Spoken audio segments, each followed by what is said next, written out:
And here's the next optical illusion I thought was pretty cool.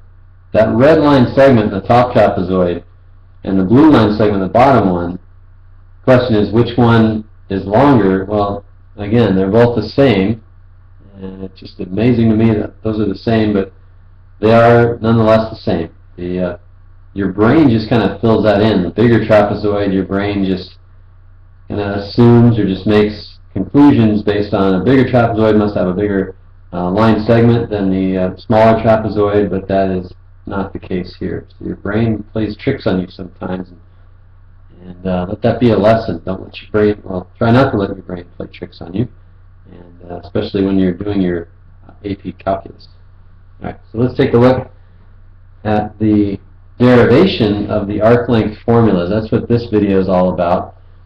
After writing down what you see here, I want you to just watch. I don't want you to actually take any notes. I want you to just watch and then try to reproduce what you're seeing here. Okay, because what I'm going to do for you right now is help you see how to generate or how to produce, how to create, how to derive the arc length formula, just in case you happen to forget. It's good to know where it comes from, but also it's good to have that confidence knowing that you could easily derive it if, in case you forget it on the AP exam.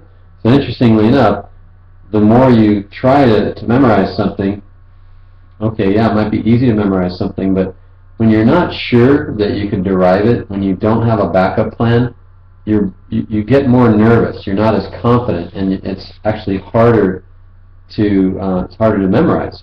So when you are confident and you know that you can derive it if you need to, then it's just easier to memorize. It takes the pressure off. And so that's what this video is all about. We're going to start with this function y equals f of x, and we're going to start by, let's say, defining, we want to find the length of this arc from x equals a to x equals b.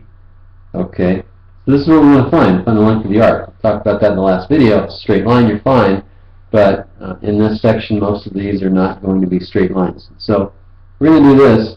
We're going to kind of zoom in on this part of the curve, and or if you zoom in closely enough, you're going to see that it actually looks straight, and super close. It is, for all intents and purposes, it's a straight line segment from one spot to the other on that curve. So basically what we're doing here, the idea is make a right triangle. I'm going to zoom in on this in a second. Make a right triangle, find the length of that line segment, and then just like we added up an infinite number of areas of rectangles or volumes of discs or washers or cross sections, we can add up an infinite number of line segment lengths and come up with the length of this entire curve from point A to, or from x equals A to x equals B. So zooming in on what I just did here, so let me circle that. It's really hard to see in the video, but when we do zoom in, it would, let me write it green as well, look like this. Okay, so in fact what we're trying to find is the length of S. That is our goal, and as soon as we find the length of S, we can do the rest of the problem. We just integrate from A to B. Okay, so when we create a right triangle here, we see that S squared is equal to change in X squared plus the change in Y squared. And all along, since we've started using integration to find areas and volumes, we've said that change in X right there, well, that's the same as dx. So let's just call it dx. Okay, dx is some change in X, and then dy is some change in Y, and hopefully we're okay with that. So change in X is the same as dx.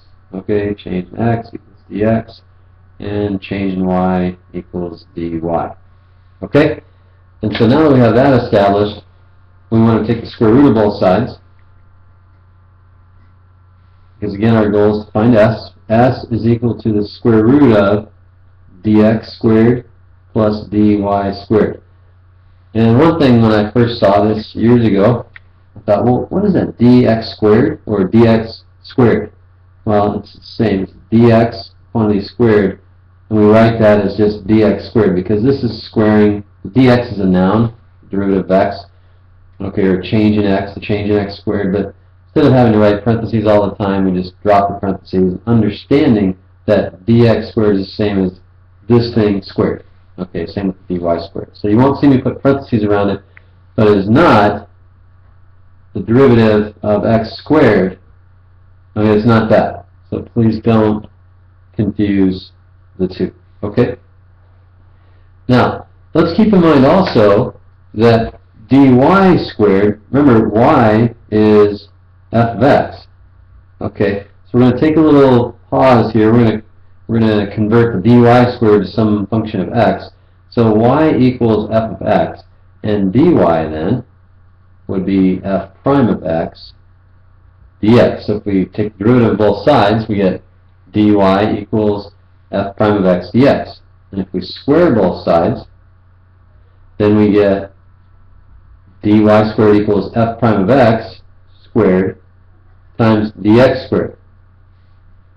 Okay, so what we're going to do is we're going to substitute this value here into the integral, or sorry, into the square root up here. So we have, instead of writing dy squared, we're going to write f prime of x, that thing is squared, times dx squared. Okay? And then we notice that we have a common factor in both of those terms, so we're going to factor that out. And we get dx squared factored out. And we get 1 plus f prime of x squared. So you're starting to see the emergence of what the length of s is. And simplified completely, if we break up these square roots, dx squared, and this one, 1 plus f prime of x squared, we know that this guy, the square root of something squared, is just that something. 1 plus f prime of x, quantity squared. Well, it's kind of funny to have the dx in the front, so we're going to tack it onto the back. So we're just going to switch using the commutative property of multiplication. We're going to flip-flop these two factors. It's one thing times another, and it's the same as 1 plus f prime of x squared dx. So that's our s. That's our bread and butter. Okay, that's what our s is. And that's what you'll see in the book. You'll see a whole derivation. You won't see this one. You'll see a more complicated one, in my opinion. And we get s equals this, and therefore, and we can make our conclusions now. Therefore, zit, okay, the length, our goal, again, was the length of the curve,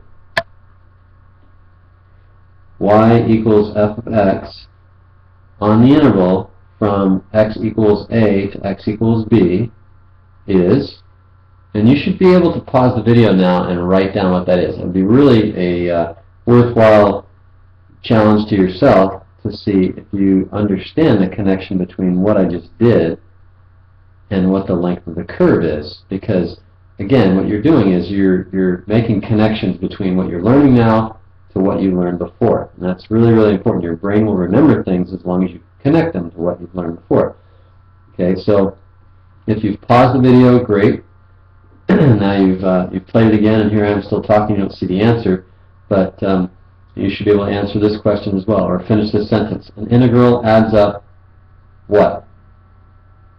An integral adds up an infinite number of things, and in this case, we found the length of one line segment. Okay, and if we add up all those lengths of the line segments from x equals a to x equals b, the length of one line segment would be 1 plus f prime of x, quantity squared, dx. Okay, so that right there is your length of the curve from x equals a to x equals b. Okay. I have people knocking on the door. They shouldn't be, but anyway, that's the way it goes. I'm going to stop here, and I'm going to show you the length of the curve if you're integrating with respect to y in the next video.